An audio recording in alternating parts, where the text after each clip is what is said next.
నివసిస్తున్న మీ అందరికీ కూడా శుభాభివందనలు తెలియజేసుకుంటా ఉన్నాం. ప్రేమైన సహోదరి సహోదరులారా, ఈ సాయంకాల సమయంలో యేసుక్రీస్తు ప్రభుల వారు మిమ్మల్ని ఎంతగానో ప్రేమించిన వారై మిమ్మల్ని దీవించాలని, మిమ్మల్ని ఆశీర్వదించాలని, మీ జీవితంలో గొప్ప మేలులు చేయాలని, మిమ్మల్ని పాపం నుంచి విడిపించాలని ఈ సాయంకాల సమయంలో యేసు ప్రభుల వారి యొక్క రక్షణ సువార్తను మీ మధ్యకు తీసుకుని వచ్చినాం. మీరందరూ ఎక్కడున్నా కూడా కొన్ని నిమిషాలు ఈ యొక్క దేవుని మాటలు విని దేవుడిచ్చే దీవెన పొందాలని ప్రేమతో మిమ్మల్ని ఆహ్వానిస్తా ఉన్నాం. ప్రేమైన సోదరి సోదరుడా, మేము ఇప్పుడు ఒక పాట పాడడం మీరందరూ కూడా గమనించుంటారు. మానవునికి రెండు మార్గాలు దేవుడు సిద్ధపరిచినాడు. ఒకటి పరలోకం, రెండవది పాతాళం. మానవులమే మనమందరం కూడా పరలోక రాజ్యం చేరాలని, ఆ నిత్యత్వంలో నిత్యరాజ్యంలో దేవునితో కూడా మనం ఉండాలని, సంతోషకరమైనటువంటి జీవితం మనం జీవించాలని దేవుని యొక్క ఉద్దేశం. అయితే మానవుడు పాపం చేయటం బట్టి, మానవుల్లో పాపం ఏలుబడి చేయటం బట్టి, మానవుల్లో పాపం ఉండటం బట్టి ఈనాడు మానవుడు నరకానికి పాత్రుడవుతా ఉన్నాడు అండి. అంతేకాదు, మానవుడు ఈ లోకంలో ఎంత సంపాదించినప్పటికీ తన జీవితంలో నెమ్మది లేదు. ఎన్ని బిల్డింగ్లు కట్టినప్పటికీ నెమ్మది లేదు. ఎన్ని పశువులు సంపాదించినప్పటికీ నెమ్మది లేదు. దీనికి కారణం మానవుల్లో ఉన్నటువంటి పాపం. ప్రియ సోదరి సోదరుడు, సాయంకాల సమయంలో ఈ పాప భారముతో ముందుకు సాగలేక వంగిపోయి నీ జీవితాన్ని వ్యర్థం చేసుకొని అలాగే ఈ లోకయాత్రలో సాగిపోతున్నావా? నీకు ఇదే శుభవార్త. నిన్ను నన్ను సమస్త మానవాళిని రక్షించడానికి 2025 సంవత్సరం క్రితం లోక రక్షకుడుగా, జగత్ రక్షకుడుగా యేసుక్రీస్తు ప్రభు భూమి మీద ఆయన అవతరించినాడు. ఈ లోకంలో 33.5 సంవత్సరంలో పవిత్రంగా జీవించినాడు, పాపం లేకుండా జీవించినాడు.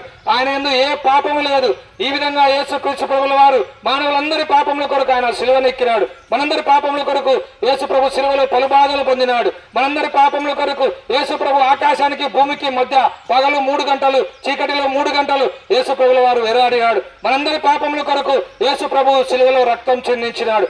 మనందరి పాపముల కొరకు యేసు ప్రభు శిలువలో మరణించినాడు, సమాధి చేయబడినాడు, 3వ దినాన మరణం జయించి వచ్చినాడు, పరలోకానికి ఆరోహణుడైనాడు. సాయంకాల సమయంలో ఈ పులపుత్తూరు గ్రామంలో, ఈ వీధిలో, ఈ ఇంట్లో నివసిస్తున్న సహోదరి సోదరుడా, ఎంతకాలం నువ్వు పాపంలో జీవిస్తావు?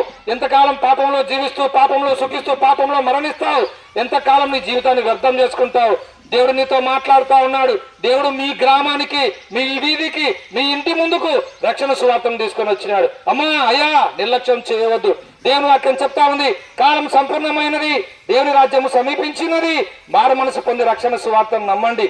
అమ్మా, అయ్యా, ఇది మాకు కాదు అనుకోవద్దు. యేసుక్రీస్తు అందరికీ ప్రభువు అయినాడు. సమస్త మానవాళిని ప్రేమిస్తా ఉన్నాడు. జాతి మత కుల భేదం లేకుండా అందరి కొరకు ఆయన సేవలో ప్రాణం పెట్టి తిరిగి లేచినాడు. కనుక ఈ సాయంకాల సమయంలో నువ్వు పాపం నుంచి విడుదల పొందవచ్చున్నావా?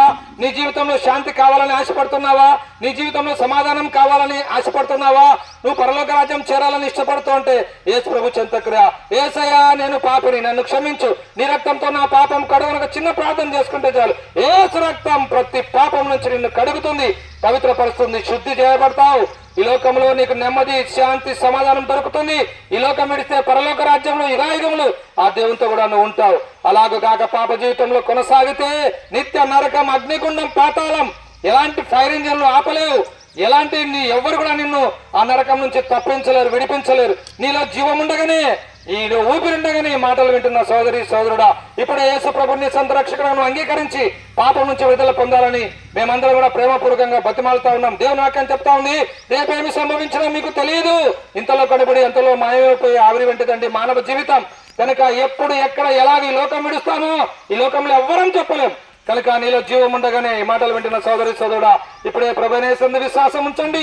అప్పుడు మీరును మీ ఇంటి వారిని గొప్ప ఆత్మరక్షణ, పాపక్షమాపణ, పరలోక రాజ్యం మీరు పొందగలరు. అలాగే దేవుడు మిమ్మల్ని దీవించును గాక.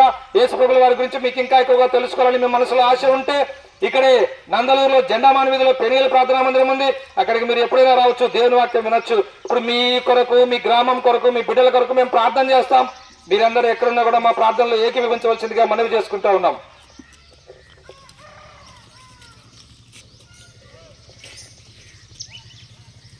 ప్రేంగల మా ప్రియ పరలోకపు తండ్రి, మీ పాదాలు కొందనాలు. పులపుత్తూరు గ్రామాన్ని ప్రేమించి మీకు రక్షణ సువార్తను వినిపింపజేసినందులకై వందనాలు అయ్యా. అనేకులు విన్నారు, మరి ఇంట్లో ఉండి కొంతమంది ఉన్నారు, బయట తిరుగుతూ కొంతమంది ఉన్నారు, రకరకాల పనులు చేసుకుంటూ కూడా కొంతమంది ఉన్నారు. అయ్యా, విన్న వారిలో మీ కార్యం చేయము దేవా.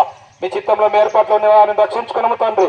ప్రాంతానికి శుభమని చెప్పి వెళ్తున్నాం. పాడి పశువులను, పంట పొలాలను దీవించండి, వారి బిడ్డలను దీవించండి, వారు చేస్తున్న పని బాటలను దీవించండి. ఈ ప్రాంతాన్ని మీ కృపలో జ్ఞాపకం చేసుకుని శిక్ష నుంచి, ఉగ్రత నుంచి తప్పించి మీరే మయం పొందమని యేసయ్య పరిశుద్ధ నామములో ప్రార్థిస్తున్నాం మా తండ్రి. ఆమేన్.